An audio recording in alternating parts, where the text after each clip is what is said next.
दरम्यान पोलीस आता खोक्या भोसलेला घेऊन शिरूरमध्ये दाखल झाले। खोक्या भोसलेचं मेडिकल आज केलं जाणार आहे। त्यानंतर त्याला कोर्टात देखील हजर करण्यात येईल।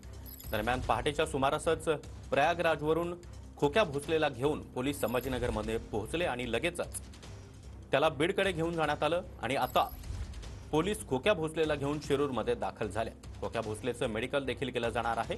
त्यानंतर लगेचच त्याला कोर्टामध्ये देखील हजर केलं जाण्याची शक्यता आहे। दरम्यान 48 तासांच्या ट्रान्झिट रिमांडवर खोक्या भोसलेला प्रयागराजवरून महाराष्ट्रामध्ये आणण्यात आलाय आणि या संदर्भात अधिक माहिती देण्यासाठी आमचे प्रतिनिधी दत्ता कानवटे आपल्यासोबत आहेत। दत्ता, आता शिरूरमध्ये खोक्या भोसलेला घेऊन पोलीस दाखल झाले, त्याचं मेडिकल देखील आता करण्यात येत आहे।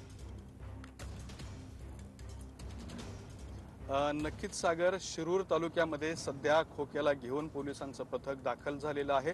अगदी काही वेळामध्ये पोलीस पथक हे पोलीस ठाण्यात आणि त्यानंतर जिल्हा न्यायालयामध्ये शिरूर न्यायालयामध्ये दाखल होऊ शकतात आणि त्या ठिकाणी खोक्या भोसलेच्या पोलीस कोठडीची मागणी केली जाऊ शकते। 6:30 वाजता छत्रपती संभाजीनगर विमानतळावरून सुरू झालेला प्रवास हा 2 तासामध्ये शिरूर कासारी या ठिकाणी हे पथक जे आहे ते दाखल झालेलं आहे। अगदी 10च मिनिटांमध्ये शिरूर शहरामध्ये पोलिसांची ही गाडी जी आहे ती दाखल होऊ शकते। आपण बघू शकता की आपल्या समोर ही पोलीस गाडी आहे, ज्यामध्ये खोक्या भोसलेला पोलीस मध्यभागी बसून सुरक्षित पद्धतीने हा प्रवास करत सध्या शिरूर कासार न्यायालयामध्ये जात असल्याचं आपल्याला पाहायला मिळतंय।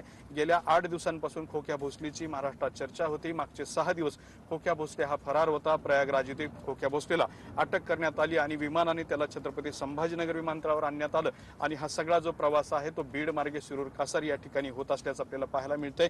ही पोलिसांची वाहन आहे, ज्या माध्यमातून खोक्या भोसलेला सध्या न्यायालयाकडे नेलं जात आहे। न्यायालयामध्ये गेल्यानंतर खोक्या भोसलेला प्राथमिक माहितीनुसार 14 दिवसांची पोलीस कोठडी जी आहे ती पोलिसांकडून मागितली जाऊ शकते।